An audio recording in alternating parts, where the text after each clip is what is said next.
I learned my marriage was over in aisle 7 of the grocery store, between the cereal and the paper towels, because my wife laughed like a teenager at a text that didn't come from me. It was a small laugh, sharp, caught, a sound she tried to swallow, but I knew it. I fell in love with that laugh in college when she wore boots with paint on them and argued with professors for sport. Hearing it now, 6 feet away from the discount granola, felt like finding a spare key under the doormat of a house I owned and realizing someone else had used it. Good news? I asked, because there are sentences you say when you're pretending not to be afraid. Mara locked her phone to fast. Just Jenna, she said, from the gallery. Jenna, the new curator. I'd met her once, a woman who made silence look like a choice. I nodded and grabbed the paper towels I didn't need. We finished shopping like people who knew how to be married in public. That night, I lay awake listening to the neighborhood talk to itself, the faraway train, the possum on the fence, the old maple tick-ticking against the eaves, and I tried to name the thing I had been refusing to name for months.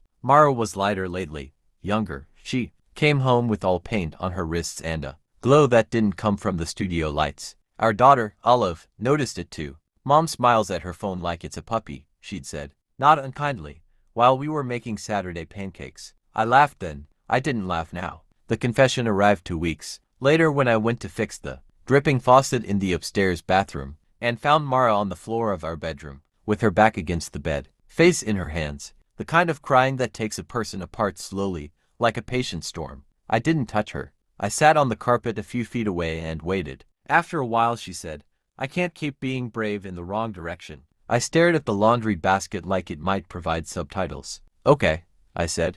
What direction is right? She exhaled a laugh that wasn't funny. The one I've been afraid of since I was 17. She dropped her hands, eyes red and bright. I'm in love with someone. Her name is Jenna. The world tilted. Not like a fall, but like a boat that has always leaned and you just now notice. I found the part of my brain with working words. How long? Months in my head. Weeks in real life. She swallowed. No, years in the part of me I keep in the attic. I've always felt this. I just kept painting over it. There are moments when anger feels like the only honest color. I waited for mine. It didn't arrive. Instead, I felt a grief so quiet it could have passed for wind. Do you love me? I asked, hating how small I sounded.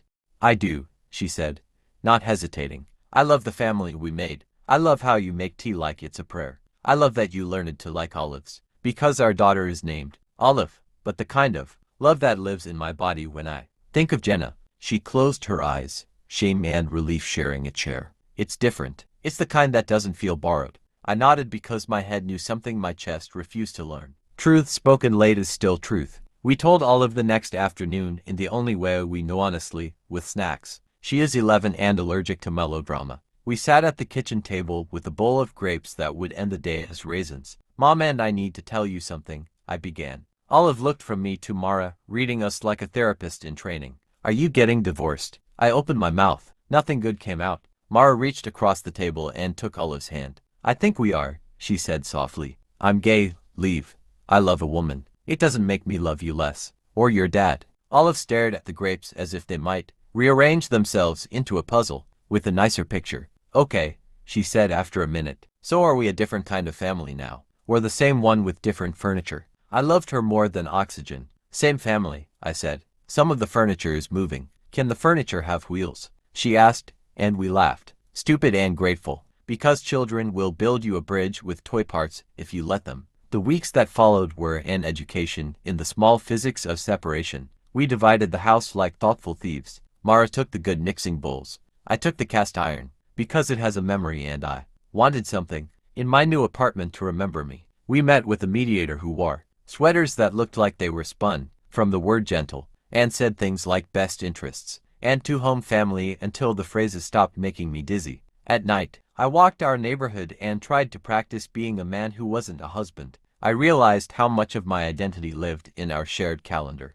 Without it, my days felt like a table without legs. I learned to build new ones. Tuesdays became grocery runs with Olive where we pretended to be spies. Thursdays were video calls where Mara taught me, from her half-empty kitchen, how to poach an egg without wrecking my patience. We tried rules. We were good at rules. No overnights when Olive was home. No surprises. No talking about Jenna as if she were a storm we were preparing for. When Mara finally asked if Olive could meet her, I said yes because I didn't want my daughter to learn that love needs disguises. They met at a cafe with plants that made the air feel like kindness. Jenna was careful. She asked Olive about soccer and science and the art show at school where Olive had glued bottle caps to canvas and called it modern constellation. Olive asked Jenna what her favorite color of paint was and Jenna said, Prussian blue, like a secret. I watched them talk and felt a complicated peace, jealousy and relief wrestling on the same mat, both tired. Later that night, Olive and I were playing cards on the rug of my new living room when she said, I like Jenna. Don't be mad. I'm not, I said, and was surprised to discover it was true. I'm sad sometimes and okay a lot and I'm figuring out how to be two things at once. Like watercolor, she said. Two colors in one puddle. Exactly, I said, and lost the game on purpose because grief shouldn't win everything. The first time I saw Mara and Jenna kiss, I was putting recycling out on a Thursday. They stood by the car, far enough from the house to believe they were alone, and Mara reached for Jenna's face with both hands, a gesture I recognized, because she'd done it to me 100 times in the kitchen on ordinary evenings when the soup was almost right and our daughter's homework was almost done. The recognition didn't shatter me. It unhooked something. So this is what you were trying to say, my body thought. This is the language you speak fast. I texted Mara later. You looked happy today. She wrote back, I felt honest today. I stared at the word until it stopped stinging. Not everyone sang along. My mother offered casseroles like apology, and asked if Mara was sure. Mara's brother went quiet, and stayed that way, which was worse than shouting. Olive reported that too. Girls at school whispered the word, gay like a slur and she told them it wasn't a bad word and they could borrow better vocabulary from the library. I cheered in the privacy of my car. There were days I hated everything. Days when the apartment smelled unfamiliar and the bed had too much geography and Olive brushed me off with the terrifying competence of a preteen, and I wanted the old map back, even if it lied. I didn't tell Mara on those days. I told my friend David, who said, I get it, even though he didn't, and sent me memes like a medic tossing bandages. And then came a morning that looked like victory even though it was plain. Olive was practicing recorder in my kitchen, a song designed to be illegal. While I packed her lunch with more precision than a surgeon, she stopped mid-squeal and said, Dad, you're better at this now. At packing, I asked, because my ego is small and enjoys crumbs. At being you, she said, and blew a note that sounded like a compliment. Mara and I divorced on a Tuesday before lunch. The judge was pragmatic and kind, two traits I wish on every person in a robe. We signed our names under sentences we never planned to read. On the way out, Mara tucked her hair behind her ear, nervous habit that had survived everything, and said, Thank you for not making me the villain. You never were, I said. You were the protagonist of a book you finally started reading. She smiled in that crooked way that had once made professors go quiet, and now made me think of someone else's kitchen. You're a good man, she said. You always were. Keep telling all of that, I said. And we both laughed because she would, and because some truths should be said out loud until they become furniture. We celebrated, yes, celebrated the new shape of our family with pizza on the floor of my apartment and a movie we all pretended to like. Olive fell asleep with a slice in her hand. Mara and I tucked a blanket over her and stood by the window. Outside, the city performed its small nightly miracles, the couple arguing about nothing, the bus sighing to a stop, the neighbor walking a dog that knows all the gossip. I'm sorry, Mara said. Not for the first time, not for the last. I know, I said. Me too. For all the times I made us small because I thought small was safe. We hugged.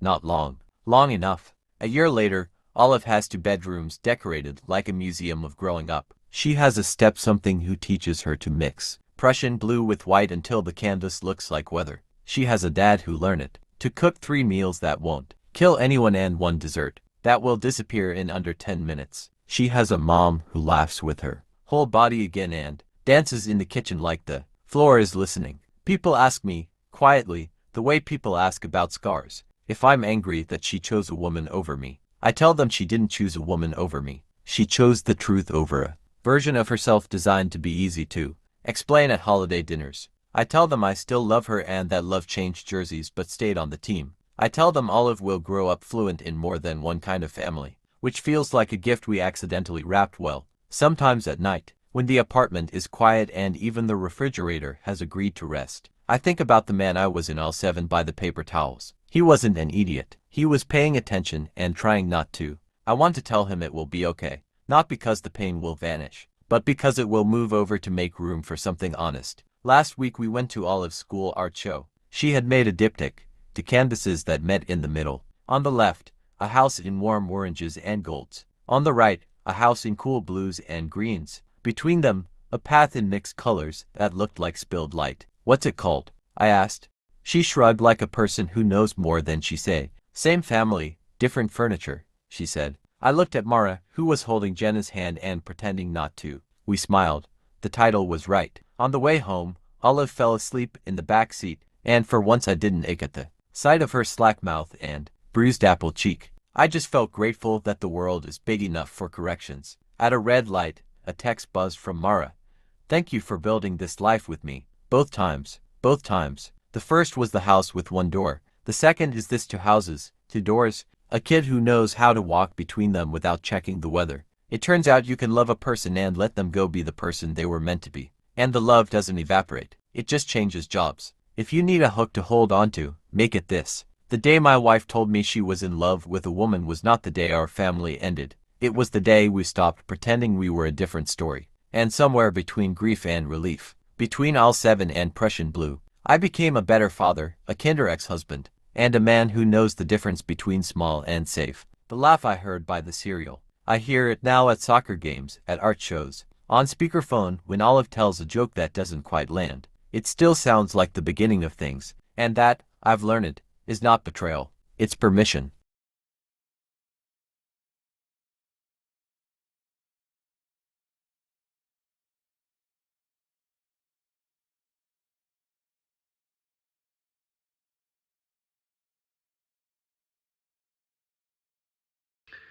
Crazy, right?